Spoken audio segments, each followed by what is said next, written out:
Joe Walsh here, governmentauction.com. It's a live auction site where you bid against other people interested in land, jewelry, coins, all kinds of collectibles, even Rolex watches.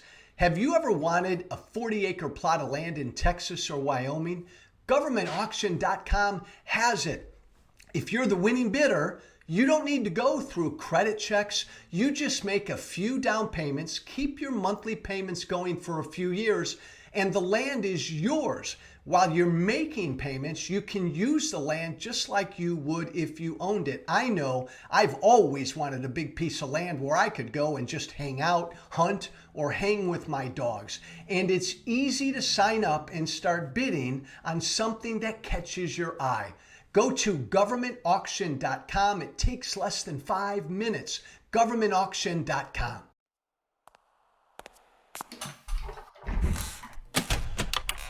This is about defending democracy. This is no longer Democrats versus Republicans. What do you want your kids to believe in? There must be give and take. This is White Flag with Joe Walsh. Hey, Joe Walsh, White Flag with Joe Walsh. Thank you for listening. I hope you have a really, really good week. Don't forget a couple things before I get into a topic I want to talk about today. Don't forget to subscribe to my YouTube channel, White Flag with Joe Walsh. It's free, doesn't cost you a damn thing, but if you subscribe to my YouTube channel, White Flag with Joe Walsh, you can watch all of the complete episodes. You'll get notified every time a new episode comes out, and a couple other fringe benefits. But it's just a nice thing to do to keep up with this podcast. Subscribe to my YouTube channel, White Flag with Joe Walsh. Follow me on Twitter, @WalshFreedom. If you're not following me on Instagram, do Joe Walsh Freedom on Instagram and Facebook.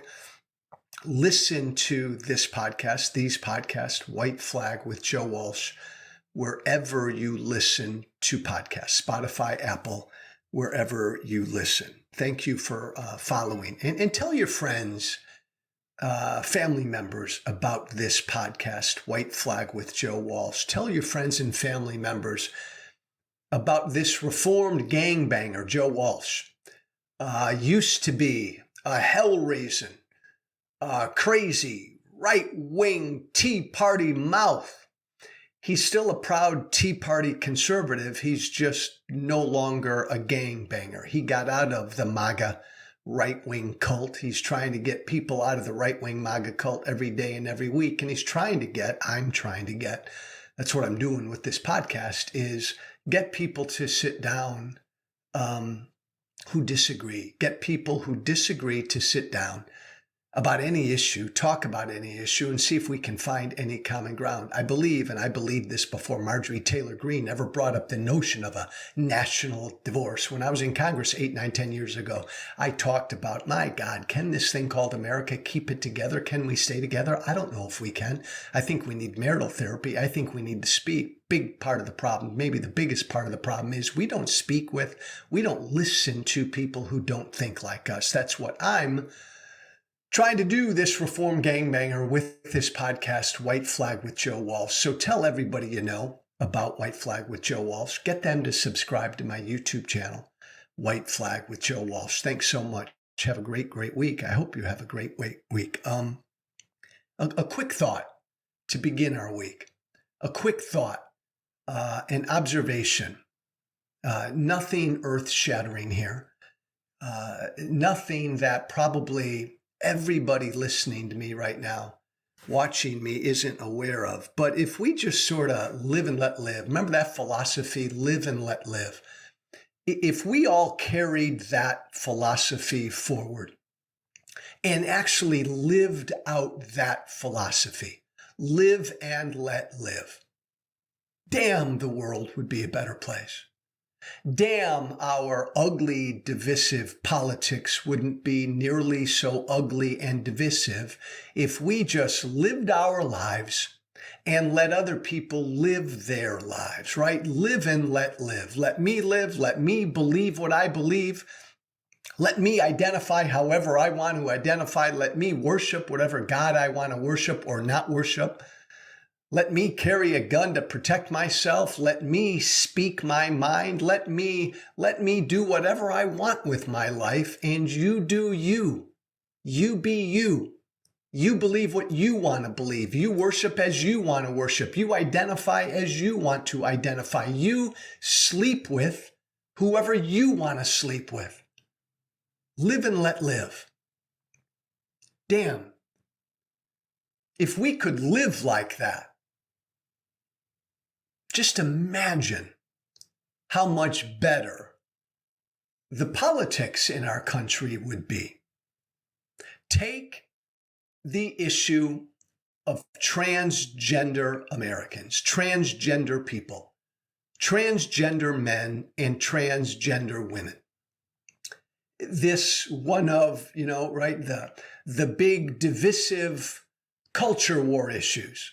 One of these culture war issues, this issue of gender, that right-wing media demagogues, right-wing media spews forth every day on to scare, to inflame, to anger their audience, their right-wing audience. They use the issue of gender to do that. I know that for a fact because when I was an active member of right-wing media, I did the same damn thing. This issue of gender, though, people who are transgender, I think, and you tell me if you disagree with me, the vast majority of Americans, when it comes to how people identify, what people are loving, embracing, and tolerant. You are biologically a man and you identify as a woman. God bless you. I embrace you. I love you. Be who you are. You know that's where most Americans are. Tolerant, loving, accepting. Identify however you want to identify. Be who you want to be. And I've learned this, speaking to transgender friends, transgender Americans, be who you are. It's a real thing, right? And I think most Americans recognize that. It's a real thing. Just like being straight is a real thing. Just like being gay is a real thing. Being transgender is a real thing. But importantly, be who you are. Most Americans believe that. Identify as what you must identify as. And we accept you. We love you and embrace you just like we would any other American, any other gay or straight American. This is, I think, how most people feel when it comes to this issue of transgender men and transgender women. Reasonable. Again, live and let live.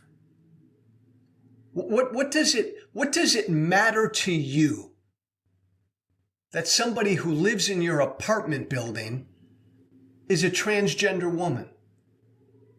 How does that impact you? Why does that bother you? You know what? It doesn't bother most Americans. It bothers many Americans on the right. It doesn't bother most Americans. Most Americans are right here, baby. I love you and I accept you however you are, however you must be. This is a new issue, relatively new, right? The last 5 to 10 to 15 to 20 years, where the issue of transgender men and transgender women is really at the forefront, and it's out there, and it's a good thing because so many of our transgender friends and neighbors have had to live lives of desperation, lives in the shadows, not live their true selves. Again, most Americans, the vast majority of Americans, agree with everything I'm saying right now. transgender men and transgender women are who they are. And we love and we accept and we defend them, and we defend their rights to be, their right to be who they are, who they are. Now, most Americans, right, then when it gets to the issue of transgender men and transgender women, I think of a couple issues where most fair-minded, tolerant, loving, accepting Americans have an issue or have questions, or there needs to be some sort of dialogue when it comes to the issue of transgender Americans. Aspect number one is transgender men and women competing in sports with cisgender men and women. Transgender women competing in sports, high school, college, with biological women. I think on that particular aspect of the transgender issue, most Americans think, I think rightly, oh my gosh, be who you are. We embrace who you are as you transition to your true self. But is it fair? Is it fair that you are allowed to compete with cisgender, biological gender women? I think that's a fair topic, right, to have a discussion on.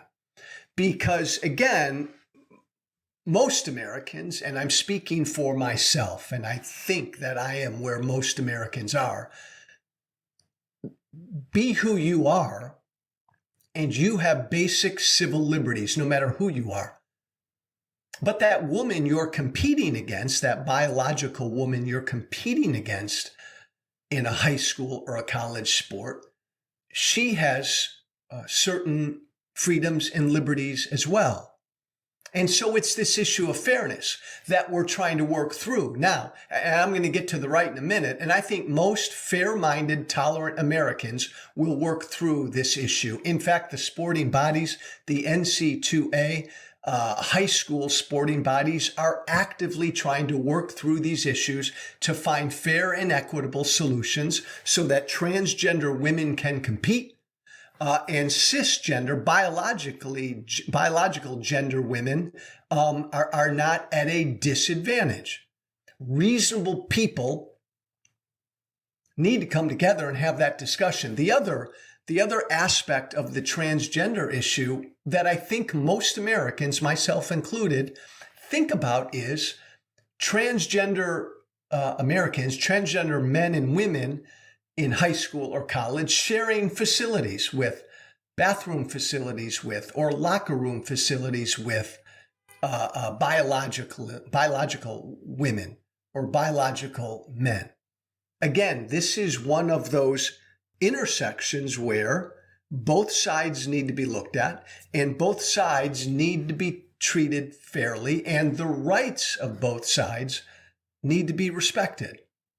But again, most Americans look at a problem like that, a transgender high school junior, a transgender woman who's a high school junior, sharing a locker room facility with a cisgender, biological gender woman.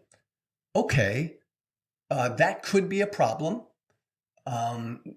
The biological 16 or 17-year-old young woman has issues. Her beliefs and her opinion and rights need to be respected as well. Let's work out a solution so that everybody is treated fairly and with love and respect. Same thing when it comes to competing in sports. And this is a relatively new issue. And I think this country is working through how to deal with the issues of competing in sports and sharing bathroom and locker room facilities. And most Americans are willing to sit at the table and have both sides sit at the table and work out what needs to be worked out so that both sides, their rights are respected. But man, on one side right now, on one side in America right now, the right, just listen to right-wing media, listen to Republican politicians. They're telling us that transgenderism is a mental illness. There are Republicans and people in right-wing media, and many people on the right believe this because I come from the right, and I hear this all the time, and I've heard this all the time for years. Transgenderism is a mental illness. No, it's not. No, it's not. But that's what they believe. Most Americans don't believe that. I think it's incumbent upon the rest of us to fight against that. It's incumbent. It's damn necessary that we do. Because most Americans aren't with Republicans when they say transgenderism is a mental illness. What an ugly, mean, cruel thing to say. And we need to say that it's ugly, mean, intolerant, and cruel. You had that at CPAC a couple months back. You had that right-wing radio talker say that transgender people in America need to be eliminated. There are people on the right, many of them, who believe that. My God, let's condemn that. My God, let's go after that. What an ugly, ugly, intolerant, wrong attitude that is. Now, I'm speaking, I guess, to a lot of Democrats here. We need to fight back and push back against Republicans and the right on this issue of gender. I come from the right. I used to express some of this hate on the right. I got woke. I woke up. I got educated on this issue of gender and transgenderism. And I did by speaking with and listening to transgender men and transgender women. Democrats and every other reasonable American, we can win this culture war issue by attacking the left, by condemning how out of touch they are when it comes to transgenderism with most Americans. Politically, we can beat them on this issue. But morally, their stance is repugnant. Now, again, to my friends on the left, to my friends in the middle, to my friends who are transgender men and transgender women, we need to be understanding with this issue and patient with this issue. Most Americans want to and do accept and love and embrace who you are and who you need to be. Be patient when it comes to these issues of competing in sports. Be patient when it comes to this issue of sharing bathroom and locker room facilities. Right? Be patient and find equitable solutions that respect rights on all sides, because it's not only the rights of you, transgender Americans, it's the rights of other Americans who compete in sports and share those locker room facilities. But we can do that. We can and should have that dialogue. I just think, look, I think this issue is really pretty straightforward and simple. Live and let live. Each of us needs to be who, whether you're a believer or not, God called you to be. Gay, straight, transgender. And most Americans respect, love, and embrace that. And by the way, if you believe transgenderism is a mental illness, if you believe something as ugly and wrong and repugnant as that, then go ahead and vote Republican. There are more of us than you. And if you want to make 2024 about this issue, right? Raise your hand. Raise your hands, America. Do you believe transgenderism is a mental illness? If you believe that, vote Republican. If you don't, vote Democrat. I guarantee you, if America voted on that question, Democrats would win. because most Americans don't believe that transgender Americans need to be eliminated. Most Americans do not believe that transgenderism is a mental illness. So run on that, Ron DeSantis or Donald Trump or any Republican up and down the ballot. The rest of America that is loving, accepting, and tolerant will beat you, will defeat you. This is a straightforward issue, transgenderism. Accept people for who they are. Love them for who they are. As we have with marriage and so many of these other issues, we will work through the specifics of how this works in various aspects of society. But we do it with love, acceptance, and tolerance. Hey, I am Joe Walsh. Thank you for listening. Reminder, subscribe to my YouTube channel, White Flag with Joe Walsh. Listen to this podcast wherever you listen to podcasts, Spotify, Apple, wherever you listen to podcasts. Thank you. God bless. Have a great week. Tell everybody you know about this podcast. Be brave.